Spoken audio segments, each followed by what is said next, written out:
За Батцэрэг төлөөлөгч таслаа Батцэрэг төлөөлөгч.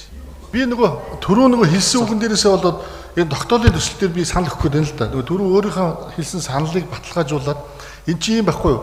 Нүүрс химийн цогцлбор төслийг хэрэгжүүлэх тусгай үйл ажиллагаа явуулах гад тэрэнд нь одоо тусгай шүүрэл өгөх гээд байгаа. Тэгтэл бид нар нүүрс химийн цогцлбор гэдэг төслийн өөрөө хараагүй байхгүй юу? Техник эдийн засгийн үндэслэлтэй байгаа шүү дээ. Өөрөөр хэлбэл нүүрс химийн цогцлбор гэдэг техник эдийн засгийн үндэслэл боловсруулсан тэр үндслээрээ ийм тусгай үйл ажиллагаа явуулах гад авах гадахтал тэр цогцлборын төслийнх нь тэзүүг үзмээр байна гэдэг миний хэлээд байгаа юм дэрхгүй.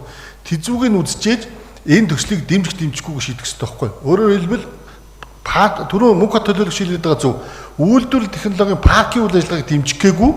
Энэ чинь төслийн үйл ажиллагааг явуулахад нь дэмжлэг үзүүлэх гээд байгаа. Өөрөөр хэлбэл одоо эрчим хүчний барилга усалтын үйл ажиллагаа явуулахад энэ компани цахилгааны холболтыг хийж болно гэдэг зөвшөөрөл өгөх гээд байгаа байхгүй. Тэгэхээр бид нар тэр төслийн үзээгүй үжиж өөрөөр хэлбэл нүүрс химийн цогцлбор төслийн үйл ажиллагаа явуулахыг дэмжсүгэ гэж ийм тогтоол гарах хэрэгтэй. Үйлдвэр технологийн ч биш.